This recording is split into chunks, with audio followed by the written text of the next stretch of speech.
Hello, welcome back, my dear students. This is Dr. Osama with you.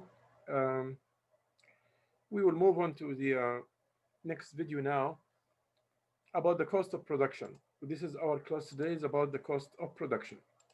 Um, Let me share the screen first and go to what I want to say, talk about.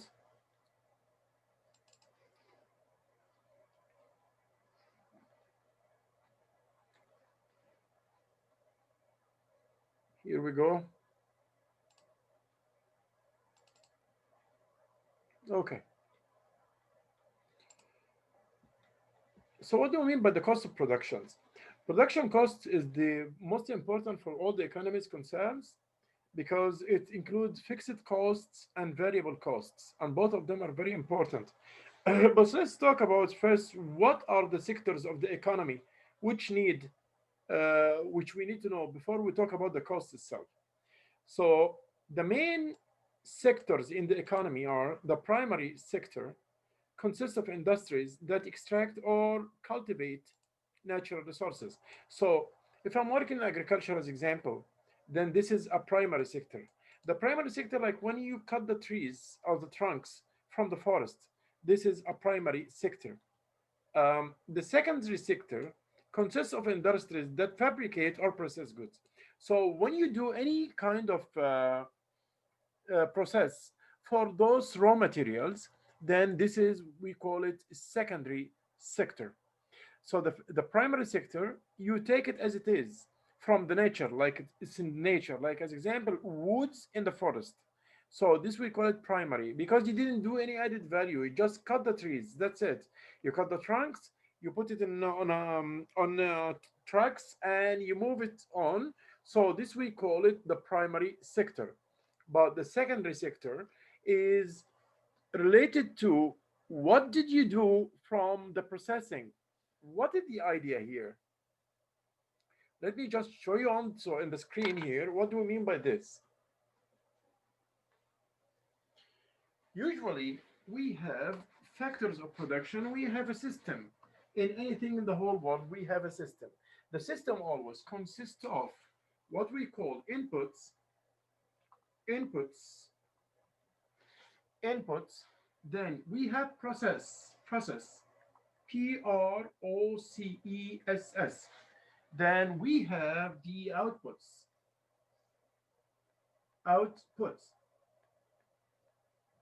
So the secondary primary, the secondary sector is it takes the inputs and make it process to get outputs. As example, you will take the wood, you will take the wood and cut it into pieces by the process and with the use of the machinery, then you will make furniture. Furniture. So when you cut the wood and make it furniture, that means that you did secondary sector. Primary is only when you take the wood from the jungle or when you extract the oil from inside the ground or whatever you do here, just it's a natural resources without any added value. Here we say primary.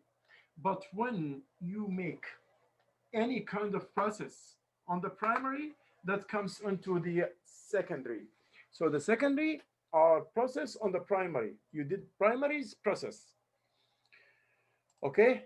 So the secondary sector consists of industries that fabricate or process the uh, that kind of industries. Or yeah, let's go for sharing the screen back. Okay. So sectors consist of that fabricate, industries that fabricate means process. Fabricate means process. Okay. Okay. What about the service sector? The service sector consists of trade and information industries. Okay. What I'm doing now is a service sector. Teaching is a service sector. It's not. I'm not doing fabricating anything. I'm not manufacturing any product, but I'm doing the same thing because there is inputs and process and the outputs. Okay. The inputs is before your class or your lecture. Then the outputs, what you came to gain from this lecture. is your outputs. Okay. Uh, Business choose from different production process. The process in business, we have two kinds of process. A labor intensive process, which means that you don't have enough capital and you work with labors more. You find this always on the developing, on the underdeveloped countries. They have more labor than they have more capital than capital, more labor than capital. For that reason, as example, if as example you have a building on the one of the countries of the third world as example, and you don't use machinery so much for doing the construction, but you use instead the people, the manpower, the hands. Most of the countries in the third world, they prefer that to reach up a level of employment, so they dislike to put full automizing or mechatronic products or whatever, because they need to make more and more people work. So they look to be a labor intensive process, means more labor and less capital. Okay. Other countries like Germany, like Japan, as you see in the TV and you see in the internet, you will find that those countries, they are trying, and the states as well, they are trying to be more capital than labor, which we say capital intensive process. These, they put high automation and high techniques of production, which will reduce the number of the laborers working. You see, sometimes I can see it in some of the automobiles assembling, automobiles assembling. They put, like as example, they put you will find one worker in on the whole product line. What about the others? No, because the machines are doing everything. Why we do this? We do this in the developed worlds because the cost of labor is so high. So instead, I will replace the machines in that case because this will help me, right? Okay. So we have labor intensive process, we have capital intensive process. Notice, like I told you, that the labor intensive, this one, is famous and most used in the third world countries and the underdeveloped countries. But the capital intensive is used in the developed countries and the first world countries, which having problems in the labor's costs, because the labor's costs in these countries are very high. For that reason, they replace the machines or the capital instead of the labors. Okay. The lowest cost process provides productivity efficiency. Okay, that means if you want to be, if you want to have a very high productivity, just look for the lowest cost. The lowest cost will give you a higher productivity as well. Okay. Economic costs include explicit cost and the implicit cost. Let me give you an example about the explicit and the implicit costs. If I tell you you will go to the cinema today with your friend and the tickets are $5 each. Tickets for the cinema are $5. That's right. Then this is your explicit costs because it's the $5. But actually you didn't spend only $5. You spent more than $5 of the ticket price. There are also, you have a transportation costs. You have transportation costs. You went to the cinema, the taxi was Uber or was whatever, and at the same time, uh, you did also like you brought a cans, bottle of Pepsi, popcorn, whatever you want to bring or buy, you grab it. So this we call it implicit costs. Implicit cost. Implicit means it's not direct cost, it's indirect cost. It looks like it's hidden costs. So explicit costs, I hope that you understand this example. Explicit costs, which are payment to resource supplies out a business. Okay, okay, okay. How about the implicit costs, which are what owners give up by being involved in a business? So those are the two kinds of them. Economic profit is found by subtracting economic costs, both explicit and implicit, from the total revenues. And I will give an example, a practical example.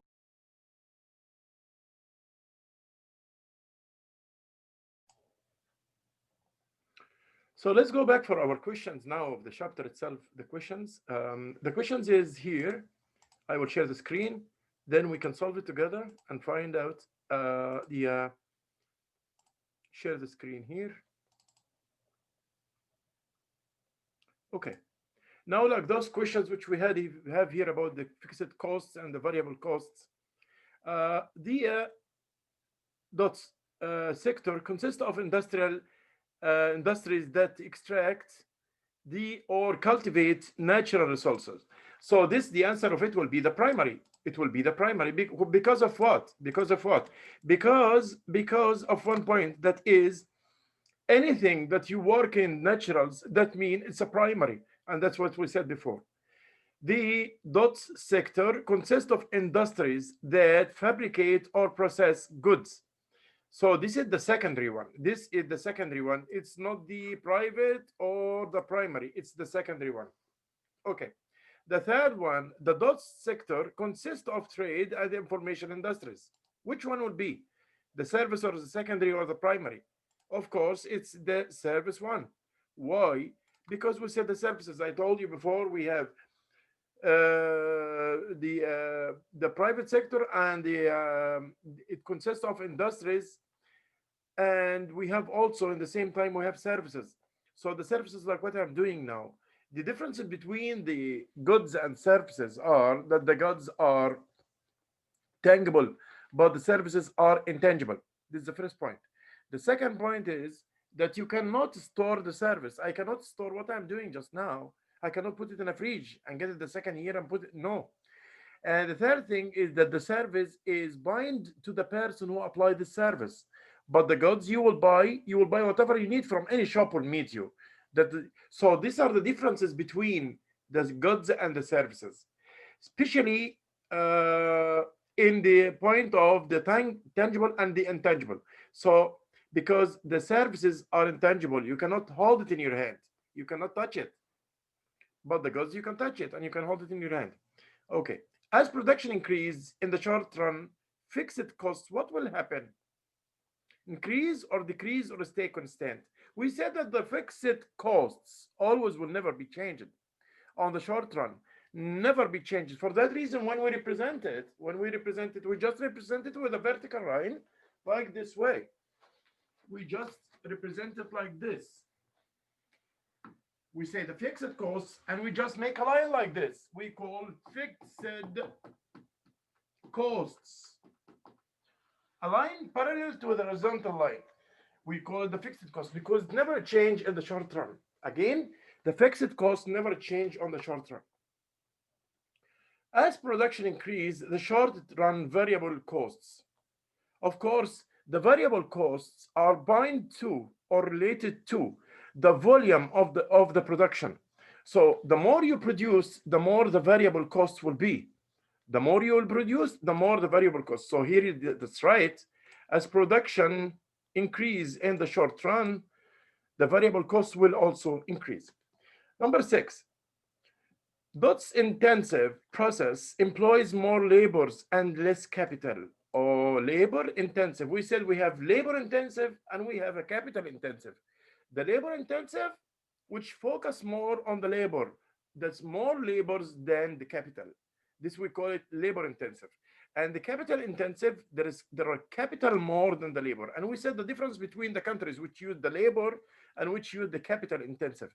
The countries which use the labor intensive are those countries who have a high rate of unemployment, and the population is so high. For that reason, they don't want to put machines to increase the problem. Why? Then in that case, they will need to employ more people. So they'll say, no, we don't want high technique, because high tech technology will dismiss a lot of people. They won't find jobs. We need them to find jobs. So we need labor intensive sector of industries. When they design their own infrastructure, when they design their own, they need their own factories or whatever. So they care about to be labor intensive. Okay. But capitals are those like the West, like Europe, like States, like Japan, where the cost of labor is so high. So for that reason, they are capital intensive. Okay, costs which are payment to resources, right? To resources, supplies outside a business. Those are the explicit costs. And I said before, the explicit and the implicit costs. With a very simple example is that if you will go to the cinema, the explicit cost is the ticket price, what you will pay to watch the movie. But the implicit costs are costs related, but in indirect way. Indirect way. As example, if you will like buy popcorn, buy Pepsi, buy or the transportation costs to go to the cinema and come back and forth, all this will be added as implicit costs. Here we go. Also, the discuss the implicit costs, which are what owners give up by being involved in a business. This we call it implicit costs. So the difference between the implicit and the explicit, it's like indirect and indirect one. Okay. What about this dots? Dots is the extra cost of producing an extra unit of outputs. Or what is this one? Marginal or total or fixed? Of course, it's the marginal costs. Why? Why is the marginal cost? It's a marginal because you will check out what always in the word marginal, the effect of extra unit, how it will affect about what you are studying. If you are studying marginal cost, then the effect of adding one more production units, what it will affect about the total costs. So the difference between a level of production and the next level directly, that's like as example. Okay, so it is the extra cost producing an extra unit of outputs or products. If you simply, if you produce more product, one product more, then you will check out how will be the marginal costs, and this we cover in the practical part. Okay, thank you so much for this listening to me here, and we'll stop now this video.